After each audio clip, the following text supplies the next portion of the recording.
स्वामी विवेकानंद जी ने कहा था कि ये दुनिया सबसे पहले हर अच्छी बात का मजाक उड़ाती है, उसके बाद उसका विरोध करती है और आखिर में जाकर के उसे स्वीकार कर लेती है। नमस्ते दोस्तों, मेरा नाम है आरजे कार्तिक। आप देखना शुरू कर चुके हैं मेरी नई लर्निंग सीरीज सीखोगे नहीं तो जीतोगे कैसे। और आज जिनकी बात करने जा रहा हूं वो विख्यात आध्यात्मिक गुरु स्वामी विवेकानंद जी हैं। उनका जन्म 1863 में 12 जनवरी के दिन हुआ था, जिसे हम भारत में युवा दिवस के रूप में मनाते हैं। 1902 में 4 जुलाई के दिन वो परलोक गमन कर गए। 39 सालों की इस जीवन यात्रा में मात्र 39 साल उन्होंने जिंदगी जी, लेकिन इन 39 सालों में उन्होंने इस दुनिया को, देश को इतने अच्छे और शानदार विचार दिए हैं कि अगर आप उनमें से किसी एक पर भी इंप्लीमेंट कर लें तो शायद आपकी जिंदगी हमेशा के लिए बदल जाए। 1893 में जब उन्हें बुलाया गया था यूएसए में शिकागो में विश्व धर्म महासभा में, 2 मिनट का समय उन्हें मिला था अपना भाषण देने के लिए, और वो भाषण आज भी याद किया जाता है क्योंकि उन्होंने अपने भाषण की शुरुआत की थी, मेरे प्यारे अमेरिकी बहनों और भाइयों। ये जो शुरुआत की पंक्ति थी, जो शुरुआत के शब्द थे, इन्होंने हर किसी का दिल जीत लिया। यूरोप में, अमेरिका में, अपने देश में, भारत में, सब जगहों पर सनातन धर्म की आवाज को पहुंचाने के लिए, सनातन धर्म की जो सोच है उसे पहुंचाने के लिए स्वामी विवेकानंद जी ने रामकृष्ण मिशन की स्थापना की थी, जो कि आज भी अपना काम कर रहा है। वो अपने गुरुदेव रामकृष्ण परमहंस जी के सबसे प्यारे शिष्य थे। उनसे सीखने के लिए बहुत सारी बातें, लेकिन वो 5 बातें, बड़ी 5 बातें जो हर किसी को सीखनी चाहिए। आइए बात करते हैं उनकी 5 learnings from Swami Vivekananda ji. Learning number 1, सीखने वाली सबसे बड़ी बात जो स्वामी विवेकानंद जी से, वो है इंसान के अंदर दया का भाव होना चाहिए, दूसरों की मदद करने का भाव होना चाहिए।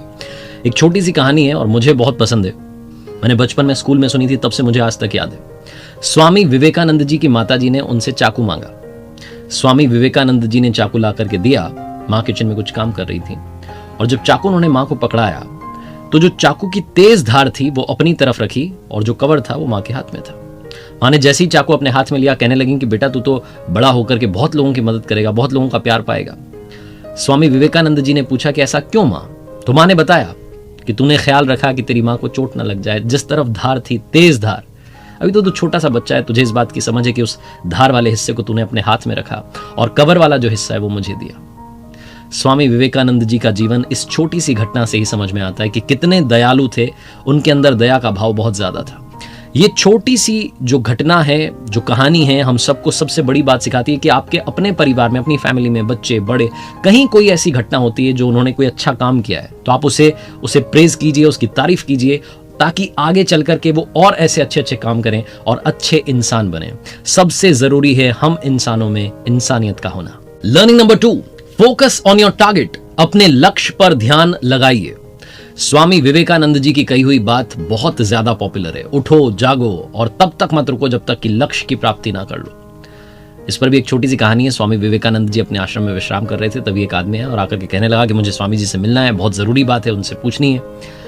स्वामी जी जब जगे तो उनके चरणों में गिर गया और कहने लगा कि मुझे समझाइए, जिंदगी में कैसे अपनी मंजिल तक पहुंचूंगा, मैं सक्सेसफुल नहीं बन पा रहा हूं, जो चाहता हूं वो मिल ही नहीं रहा है। स्वामी जी ने तब उस व्यक्ति से कहा कि काम करो, ये मेरा पालतू कुत्ता है, इसको थोड़ी देर के लिए घुमा करके लाओ, फिर तुमसे बात करते हैं। वो जो व्यक्ति था वो उस कुत्ते को लेकर के घूमने के लिए गया। जब वापस आया तो स्वामी जी ने उससे 2 सवाल किए। पहला सवाल था कि तुम तो बिल्कुल भी थके हुए नहीं लग रहे। दूसरा सवाल था कि ये कुत्ता जो इतना हाफ क्यों रहा है। उस व्यक्ति ने कहा कि स्वामी जी मैं जब बाहर गया तो मैं सीधा अपने रास्ते पर चल रहा था, थोड़ा सा घूम करके वापस आ गया, जबकि ये जो आपका कुत्ता है ये इस तरफ उस तरफ जहां कोई चीज देखता था दौड़ने लग जाता, इसीलिए ये दौड़ने की वजह से ये दौड़ता जा रहा था, इसीलिए ये हाफ गया है। स्वामी जी ने कहा बस इसी घटना में तुम्हारे जीवन का सार है। तुम्हें तुम्हारी मंजिल सामने दिख रही है, लेकिन तुम भी उससे भटक जाते हो, कभी इधर कभी उधर, कभी दूसरा टारगेट कभी तीसरा टारगेट बनाने लगते हो, और जहां पहुंचना है वो एक चीज जो तुम वाकई दिल से पाना चाहते हो वहां तक पहुंच ही नहीं पाते। अगर तुम ऐसे ही दौड़ते रहोगे तो बड़ी थोड़ी सी वॉक में, छोटी सी देर में, छोटी सी डिस्टेंस कवर करने में तुम हाफने लगोगे, लेकिन अगर सीधे चलते रहोगे तो मंजिल पर पहुंच जाओगे। ये कहानी, ये घटना भी यही सिखाती है कि जिंदगी में अपने गोल की तरफ फोकस कीजिए, डिस्ट्रैक्ट मत होइए। कई बार हम दूसरों की बातों में आकर के ऐसा सोचते हैं कि इसने तो इस फील्ड में अपना नाम कमा लिया, मुझे भी इधर ही जाना चाहिए। बहुत जल्दी डिस्ट्रैक्ट हो जाते हैं, फिर पता चलता है कि वो हमारे काम का नहीं था और जहां हम जाना चाहते थे वहां जाने के लिए देरी हो गई। लर्निंग नंबर 3, सीखने वाली तीसरी सबसे जरूरी और सबसे बड़ी बात। हो सकता है आप कहें कि तो मालूम है हमें इसमें क्या सीखना है, लेकिन आज के जमाने को देखते हुए मुझे लगता है कि ये सबसे इंपॉर्टेंट लर्निंग है। रिस्पेक्ट विमेन, नारी का सम्मान हमेशा होना चाहिए। स्वामी विवेकानंद जी की एक घटना है, वो देश विदेश में प्रचार कर रहे थे सनातन धर्म का और लगातार अपनी बात रख रहे थे, उपदेश दे रहे थे। दूसरी कंट्री में थे, वहां बहुत सारे लोग उनसे मिलने के लिए आए हुए थे, उनका दर्शन करने के लिए आए हुए थे। एक महिला उनके पास में आई, उस देश की महिला थी, फॉरेन की, और वो लेडी आकर के कहने लगी कि मैं आपसे बहुत इंप्रेस्ड हूँ, आपके थॉट से बहुत इंप्रेस्ड हूँ, आप बहुत अच्छी बात करते हैं और मैं आपको अपना पति बनाना चाहती हूँ। जहां उस महिला ने प्रपोज किया शादी के लिए, स्वामी विवेकानंद जी ने कहा कि ऐसा कैसे हो सकता है, मैं सन्यासी हूं और अगर आप मुझसे इंप्रेस्ड हैं तो एक काम कीजिए, आप मुझे अपना बेटा बना लीजिए, इससे मेरा सन्यास भी नहीं टूटेगा और आपको मेरे जैसा बेटा मिल जाएगा। जहां उन्होंने ये बात कही, वो महिला स्वामी जी के चरणों में गिर गई और कहने लगी कि वाकई में आप ईश्वर के समान हैं, ऊपर वाले के समान हैं, जो कभी भी अपने धर्म के रास्ते से विचलित नहीं होता, डिस्ट्रैक्ट नहीं होता। ये छोटी सी घटना हम सभी को एक सबसे महत्वपूर्ण बात बताती है, सबसे इंपॉर्टेंट बात सिखाती है, जिंदगी में हमेशा नारी का सम्मान कीजिए, क्योंकि उन्हीं की वजह से आज हम सब इस दुनिया में हैं। लर्निंग नंबर 4, जिंदगी में अपने मेंटोर्स की हमेशा वैल्यू कीजिएगा, अपने गुरु को कभी भूलिएगा मत। आज के ज़माने में बहुत सारे लोग जब पोजीशन पर पहुंच जाते हैं, उन्हें लगता है कि अब मेंटोर से क्या काम है, उन्होंने सिखा दिया, हम आगे बढ़ गए, उनका काम था सिखाना, भूल जाते हैं। हम ये भूल जाते हैं कि मेंटोर वही है, वो गुरु वही है जिसने हमें रास्ता दिखाया, रास्ते पर चलना सिखाया, और मंजिल तक अगर हम पहुंचे हैं तो गुरु का सबसे इंपॉर्टेंट रोल है। स्वामी विवेकानंद जी अपने गुरुदेव रामकृष्ण परमहंस जी के लिए जिंदगी भर समर्पित रहे। हर पल हर श्वास को उन्होंने गुरुदेव की सेवा में लगा दिया था, समर्पित कर दिया था, 100% डेडिकेशन था। एक बार उनके जो गुरु भाई थे, जो रामकृष्ण परमहंस जी के शिष्य थे, वो नाक सिकोड़ते हुए दिखे कि कहाँ मतलब जाकर के इनकी सेवा करनी पड़ती है।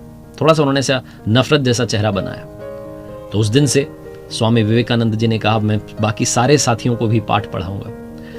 जो गुरुदेव की थूकदानी थी, जिसमें कभी कफ होता था, कभी ब्लड होता था, उस सबको वाहर जाकर के साफ करके लाते थे, बर्तन को वापस रखते थे।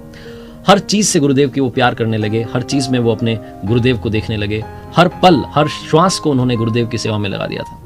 रामकृष्ण परमहंस जी जब अपनी जिंदगी की आखिरी सांसें ले रहे थे, जब जीवन के अंतिम क्षणों में थे, बहुत ज्यादा उनकी तबीयत खराब रहने लगी थी, उस वक्त भी अपने गुरुदेव के साथ रहते थे स्वामी विवेकानंद जी। ये वो समय था तब जबकि इनके खुद के परिवार का समय सही नहीं चल रहा था, इनकी फैमिली कंडीशन ठीक नहीं थी, तब भी अपने परिवार को छोड़कर अपने गुरु के प्रति लगे रहते थे, हर वक्त उनके लिए उनकी सेवा में हाजिर रहते थे। स्वामी विवेकानंद जी, जिनका मानना था कि मेरे गुरुदेव का जो अस्तित्व है उसको मुझे पाना है, उसमें विलीन होना है, और उसमें विलीन होकर के इस पूरी दुनिया में जो स्पिरिचुअलिटी है उसका प्रचार प्रसार करना है। लर्निंग नंबर 5, इंटेलिजेंट बनिए लेकिन ह्यूमर का साथ मत छोड़िए, हंसी मजाक करना मत भूलिए, क्योंकि कई बार हम बहुत सीरियस हो जाते हैं जिंदगी में, भूल जाते हैं कि हमने हंसना भी है, हमारी हंसी बहुत इंपॉर्टेंट है। स्वामी विवेकानंद जी एक बार विदेश में एक रेस्टोरेंट में डिनर कर रहे थे, उनके साथ में एक फॉरेन ऑफिसर भी बैठा हुआ था, और वो कहने लगा कि मैं किसी भी ऐसे रेस्टोरेंट में खाना नहीं खाऊंगा जहां पर कि एक सुअर और एक चिड़िया साथ बैठे। तो स्वामी विवेकानंद जी ने कहा, तो आपका मतलब है मैं उड़ के चला जाऊं? ये जो बात उन्होंने कही, हर कोई वहां पर ठहाके लगाने लगा, एक लाफ्टर का माहौल बन गया। छोटा सा किस्सा है, लेकिन सिखाता है कि जिंदगी में हंसी मजाक अगर आपको करनी आती है, अगर आपके अंदर वो ह्यूमर का एंगल है, लेवल है, तो आप जो ड्रामेटिक सिचुएशंस होती हैं, जो ऐसी सिचुएशंस होती हैं जहां से बाहर निकलना मुश्किल लग रहा है, वहां पर भी आप माहौल को लाइट कर सकते हैं, हंसी खुशी के साथ में आगे बढ़ सकते हैं। अपने इंटेलिजेंस के साथ में ह्यूमर की धार को भी रखिएगा, ये आपको और अच्छा इंसान बनाएंगे। स्वामी विवेकानंद जी ने 5 कमाल की बातें कही हैं। पहली, चिंतन करो, चिंता नहीं, नए विचारों को जन्म दो। दूसरी, एक समय पर एक काम करो और उस काम को करते समय अपनी आत्मा को उसमें झकझोर दो, पूरी ताकत के साथ उस काम को करने में लग जाओ। तीसरी, उठो जागो और तब तक मत रुको जब तक कि लक्ष्य की प्राप्ति ना हो जाए। चौथी, जब तक जीना तब तक सीखना। और पांचवी, ये दुनिया एक जिम है और यहां हम अपने आप को मजबूत बनाने के लिए आते हैं। और जाते जाते बात करते हैं स्वामी जी के जीवन के अंतिम क्षणों की। अपने जीवन के आखिरी दिन उन्होंने शुक्ल यजुर्वेद की व्याख्या की और कहा कि एक और विवेकानंद चाहिए ये समझने के लिए कि इस विवेकानंद ने अब तक क्या किया। उनके शिष्य कहते हैं कि 4 जुलाई 1902 को जो आखिरी दिन था स्वामी जी का इस दुनिया में, उस दिन भी उन्होंने अपनी दिनचर्या को बदला नहीं। सुबह सुबह 2-3 घंटे ध्यान किया और ध्यान में ही उन्होंने महासमाधि ले ली। बेलूर में गंगा किनारे चंदन की लकड़ियों पर उनकी अंत्येष्टि की गई। इस किनारे उनकी अंत्येष्टि की गई, दूसरे किनारे पर 16 साल पहले उन्हीं के गुरुदेव रामकृष्ण परमहंस जी की भी वहां अंत्येष्टि की गई थी। बेलूर में आज वहां मंदिर है। स्वामी विवेकानंद जी के जो विचार थे उनको आगे बढ़ाने के लिए उनके शिष्य लगातार काम कर रहे हैं। उम्मीद करता हूं कि इस वीडियो से काफी कुछ आपको सीखने को मिला होगा। स्वामी विवेकानंद जी के जीवन से, उनके थॉट से सीखने के लिए इस दुनिया में बहुत कुछ है जो इस दुनिया को ही बदल सकता है। जाते जाते बस ये कहूंगा जो हमेशा कहता हूं, ऊपर वाले के आशीर्वाद के साथ, अपनी सच्ची मेहनत के साथ और अपनों के प्यार के साथ कर दिखाओ कुछ ऐसा कि दुनिया करना चाहे आपके जैसा। याद रखिए, हर सोमवार सुबह 9:30 बजे मेरे साथ देखिए एक नई कहानी।